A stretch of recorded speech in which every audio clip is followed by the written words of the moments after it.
This is Legislative Review on Prairie Public. I'm Dave Thompson. Thanks for joining us. Our guest this week is Bismarck State Senator Nicole Poolman. She's a Republican from District 7. Senator, thanks for being here. Thank you for having me, Dave. And it's nice to be here. And this is your second legislative session, correct? This is my second legislative session and technically my second term. When redistricting happened, I had to run as the new District 7 senator.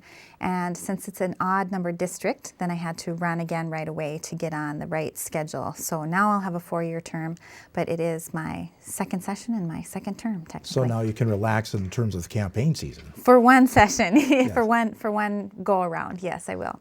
Well, since this is your second session, let me just start with a fairly basic question. What do you see are the differences between the first session that you served and this one? Well, for me personally, the sessions are different because there's a big difference between a freshman and a sophomore. As a freshman, I had to learn so much as far as procedure was concerned, and you just begin to scratch the surface when it comes to the content of all of the bills, of all of the funds, trying to understand just how this all operates. So from a personal level, there was a lot of learning that had to take place in the first session where I could hit the ground running in this one. The sessions themselves have been very different in that this session seems very smooth in comparison to last session. And I'm not sure exactly all the things that have contributed to that, but even veteran legislators will say that this is one of the smoothest sessions we have ever had in terms of bipartisan work, in terms of making sure that we're passing good policy and not getting too involved in the politics of things. It's just been a really great session, I think. Could it be because money seems to be the overriding issue of the session? Correct, and I think that everybody is on the same page in terms of we're all in this together. We began with an executive budget that was significantly larger than what our reality will be according to our March projections. So I think that everybody is ready to take a look at everything closely and understand that we can't all get everything that we maybe thought was going to happen in the executive budget. And people are cautious, but they are working together to make the right choices and priorities. Now, your committees are Government and Veterans Affairs, correct? Correct, and Industry, Business, and Labor. Mm-hmm. And you're vice chair of you're vice chair of GVA. Of GVA, Yeah. Yes. So you've had your share of work. There's been a lot of election bills I'm sure you've gone through. We have had a lot of election bills. You know, we had quite a few bills relating to voter ID laws.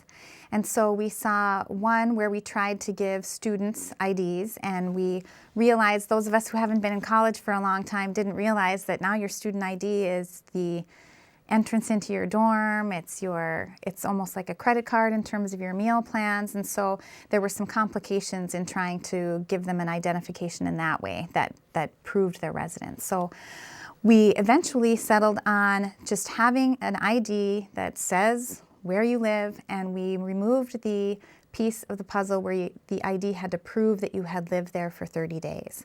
So in the next election, when people go to the polls, the poll worker will say, have you lived here for 30 days? And if their ID has an address that's in that precinct, they are going to be allowed to vote, regardless of when that ID may have been issued. Mm-hmm. Since that was kind of an interesting, contentious issue at the time, in your election cycles, did you hear complaints from voters or any problems?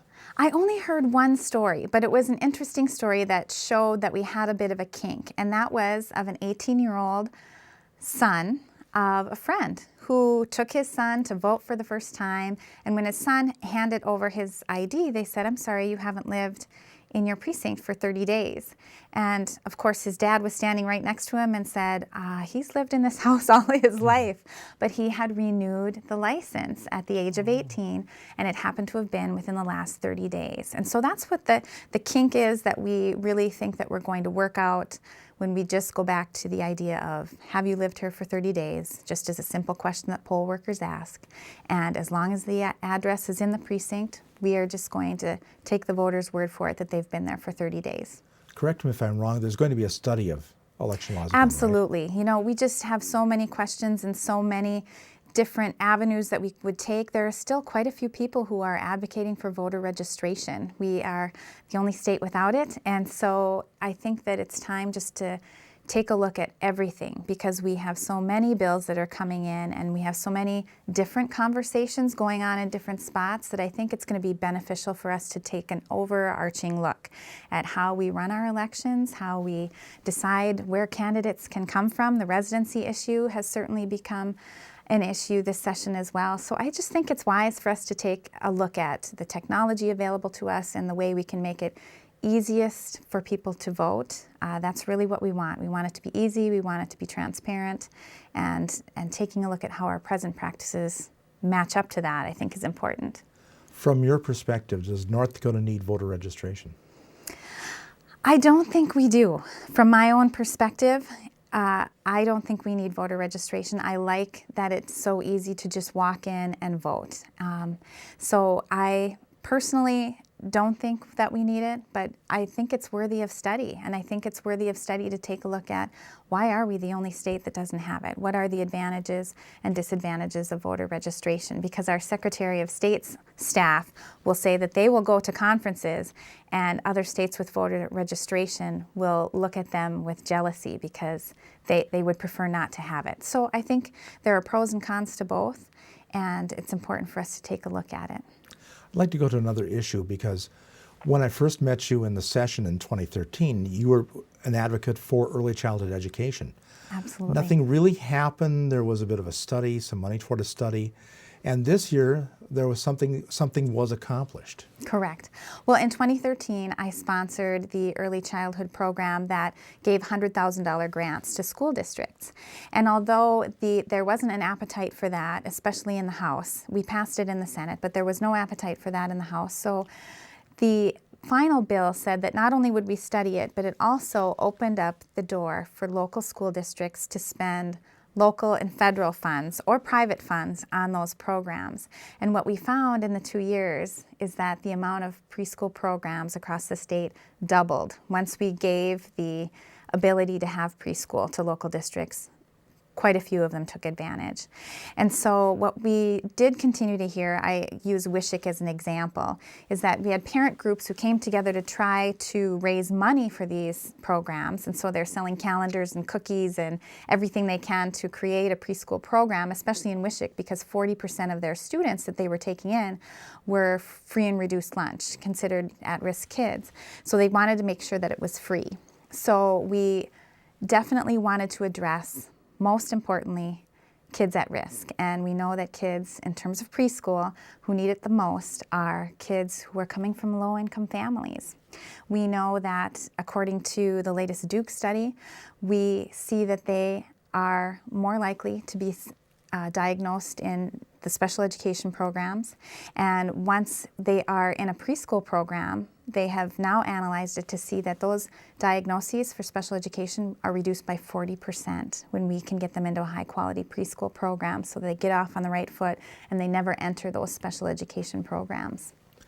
Yeah, this year it was the final bill was $3 million. It was introduced as $6 million. You were on the bill with Senator Flacco, correct? Correct. The original bill was for $6 million, and it was a $1,000 scholarship to any student across the state who meets the 4-year-old criteria for any private or public preschool, and then it was tiered for $1,500 for low-income students. It passed the Senate that way, and when it got over to the House, I think they felt they wanted to take a more targeted approach for those kids most at risk. And so they changed the bill so that it was $1,000 for someone who qualifies for reduced lunch and $2,000 for someone who qualifies for the free lunch. So it gave more money to the kids who need it most and targeted the attention to the students that we know will really benefit the most from preschool and would be the least likely to go had we not done so. So is this a case where you start to walk before you can run? Absolutely. And from the very beginning, this has really been my focus, is the students at risk. So I really do like the bill that the House passed, because I think that is absolutely where we need to begin, is with students who are coming from households that typically would not be able to afford preschool. And we also know that a lot of those households, maybe the education level of parents isn't always as high, and studies show that the difference between a child in a middle-class, college-educated home versus a maybe a high school diploma and a lower income home, it's millions of words that they don't hear by the time they get to kindergarten. And so they can be 1 or 2 years behind their peers when they get there. So I really like the idea that we have targeted, I believe, the area that is of most need and will see the most benefit from the program. And just so we clarify everything, this is not a mandatory thing. Absolutely Parents do have not. choice. And absolutely not. And I would never advocate for mandatory universal preschool simply because there are plenty of kids home with mom and she's doing a great job, and they do have all of the structure and the reading and the language and the play that they need. And so I would never advocate for mandatory, but I do want them to have access. Kids who need it need access to it, and that's really what the bill was about. Since I know you are a teacher, Yes. in your, quote, real life, end quote, Yes. I suppose you're watching this whole education funding bill, which still is up in the air but might be very close to settling now. We are. We're very close. I think that the Senate is advocating for a 3% increase each year, 3 and 3, and the House had passed it at 2 and 2. And so we are trying to get it as close to 3 and 3 as we possibly can. It's certainly something that is close to my heart, not only because I'm a teacher, but because I have 3 kids in the public school system as well. There are certain needs that we have seen developing over the course of the past couple of years, and one of them is in relation to English language learners, especially in our larger districts. It is an expensive student to educate, and they need very special supports. So we see some districts, Fargo in particular, truly struggling with the costs associated with English language learners. So we're hoping to increase that funding to get to the students and to the districts where these students are learning. Mm-hmm. Would that be a new reality for North Dakota, that we have more people coming to the state from other countries or may not be proficient in the English language? Absolutely. It is a new reality. It is something that has popped up just in the past few years. And so we really want to see our larger districts have access to funds to help those students learn, because many of those students are very driven learners. They believe in the American dream, and we want to make sure that they can achieve it, and making sure we have the right supports in place from a language standpoint so that they can continue to learn at the same rate as their English-speaking peers, I think, is really important. So you're feeling more confident now that you'll get closer maybe on 3 and 3? I'm feeling more confident. I was just speaking to Senator Flacco too, and he feels as though they are very close, and that he's feeling good about the 3 and 3. So I'm hoping that that's what we will see. Well, this also begs a question. I'm just curious, because you are a teacher. Mm-hmm. You've been involved in education. You were on the education committee 2 years ago. Correct. But this year you're not. This year I just wanted to learn some new pieces of the puzzle. I loved education, and I have to admit that on my breaks I do sneak in and sit in on the education committee just to listen. But those issues came really easily to me because that's the world I live in. And I really felt that as someone who represents 14,000 people, it's not just teachers, that I can vote on those issues and I can speak to those issues pretty easily because I follow them closely, because that's what I'm passionate about. But I needed to learn a little bit more about industry, business, labor issues that are going on across the state as well. So that's why I chose to be on IBL instead. In other words, kind of broadening your horizons. Absolutely. Broaden my horizons and be more representative of my district and not just those interested in education issues. So that begs one more question. I ask this to everybody. Would you like to be on appropriations?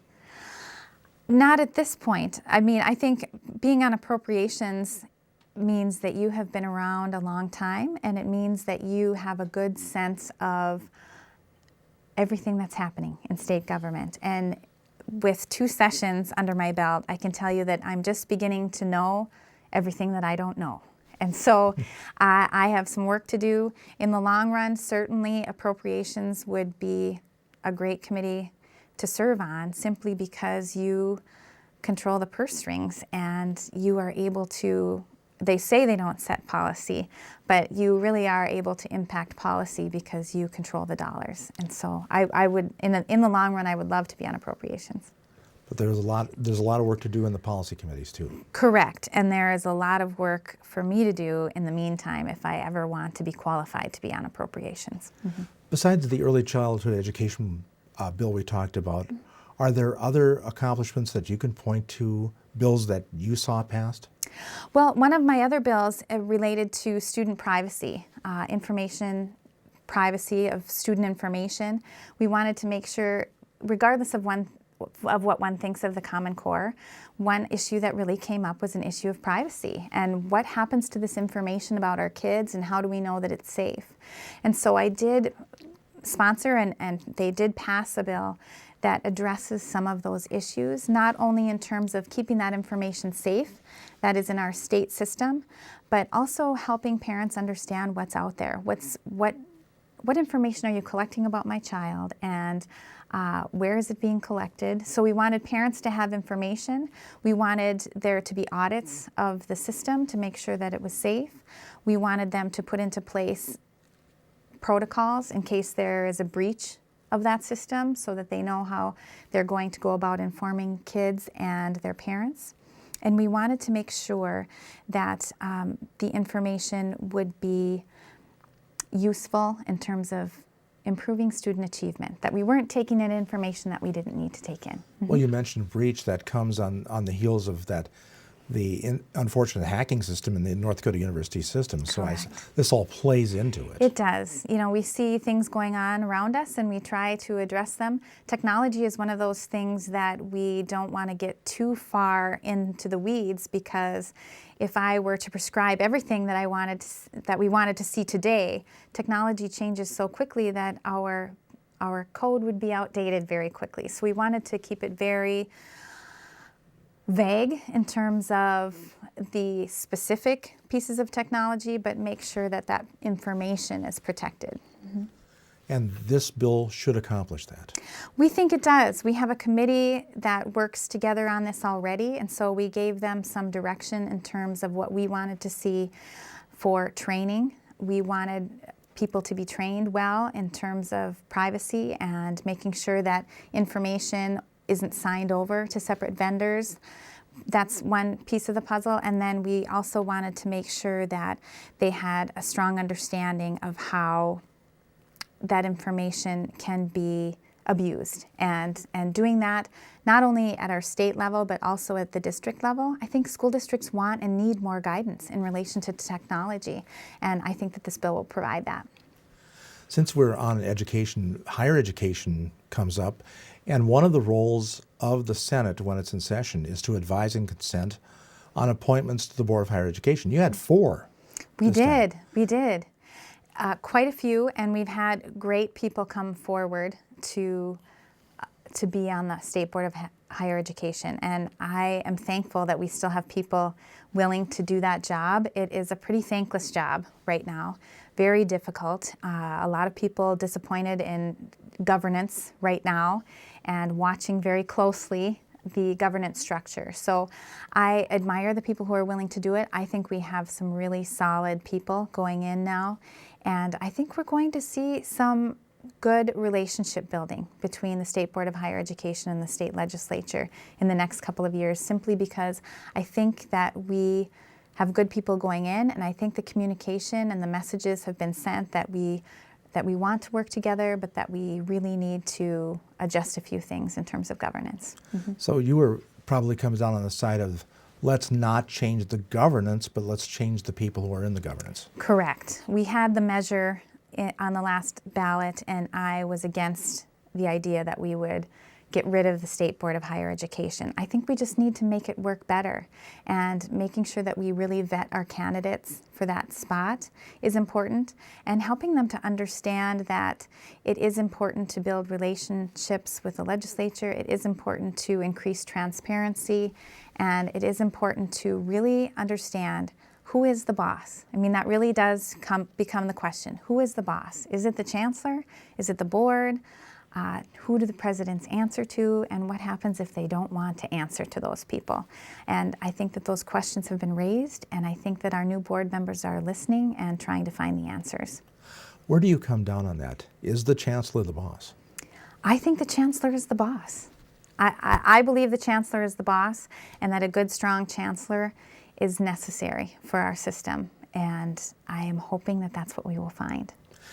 And higher education, of course, that you'll be voting on that very soon too. Buildings became an issue, and of course that again we go to the money question. Correct. The money questions have been kind of an overarching thing, as I mentioned before, and everybody said the same thing. With the oil prices being weak, there was concern. So, where do you see that going? Is the state going to build a few buildings, or what's going to happen? From what I hear, I think we will build a few. We certainly aren't going to get to the full list that the university system gave to us. I think that there is certainly a sentiment in the legislature that says we want to see more of our dollars going directly to academics for students. And we want to see it going to students and not administration. And that's really where we start to maybe part ways with some of the university officials, in that we want more for students, we want more for academic programs, and we want to see less going into administration. Is the legislature accomplishing that this time, do you think? I hope so. I think that we are showing that we're serious by removing the auditors and putting them in the state auditor's office, so that we really are seeing where the money is going and taking a look at where the priorities are being set on the university level, and hoping that it's going to be setting those priorities as the students and the academics. Mm-hmm. Well, since we brought up buildings, I'll have to ask, because you did carry the bill to build a new governor's residence. That did pass. Mm-hmm. It's on its way to the governor now. Correct. And give me your best argument why we should do this. Our best argument why we should do this is that there are so many improvements that need to be made to the home that the estimates are $2.8 million to fix all of the issues that are going on right now. And so my most important concern is the lack of security in the home. The design of the home and the lack of security is frightening to me. We are an accessible people. We are an accessible government. We walk into other state buildings in other states, and they have all sorts of security measures that you have to go through even to walk in, and sometimes they're behind glass at the legislature. I really like that we don't have any of that. And I do like that our governor just lives on the corner just like everybody else, but there are some serious security concerns with the current residents. We also have an inability to host people because none of it is handicapped accessible, even our public area. And so I would really like to see the governor's residence be something where he can invite the state choir in that he has chosen to sing at the State of the State, and invite them in and make them feel honored, and do those types of events where it becomes the people's house. Those are some of the main things. The other thing that I know, in the next decade or the next 2 decades, when I look at people having children later and maybe focusing on careers earlier, I think it's inevitable that our governors are going to get younger, and they're going to have younger children. And the way the governor's house is set up right now was actually for the Guy family. When they moved, they had some children when they moved in, and so there are 3 bedrooms that they put in 1961.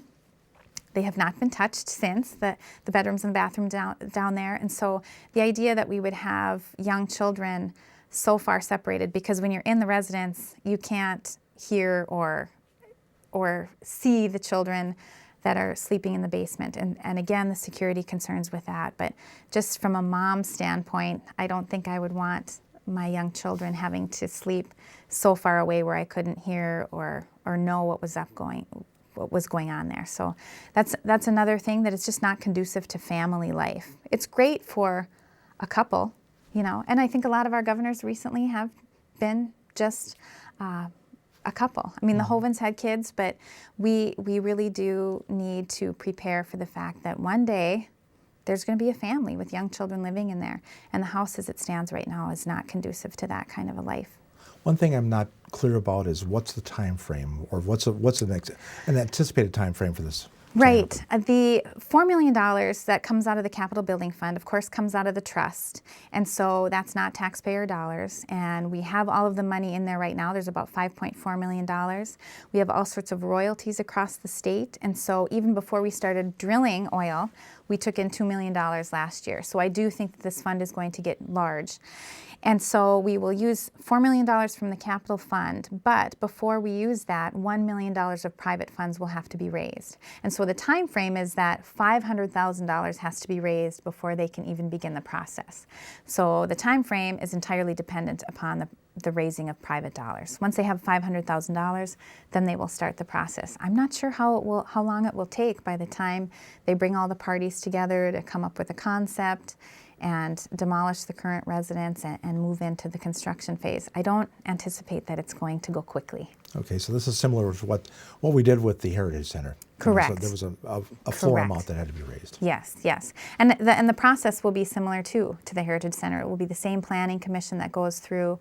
They're adding some legislators in there so that there's a little legislative oversight, but it will go through a very similar process to the Heritage Center. Very good. Well, thank you for being here. Thank you. Thank you for having me. You bet. Our guest, Bismarck State Senator Nicole Poolman. She's from District 7. For Prairie Public, I'm Dave Thompson.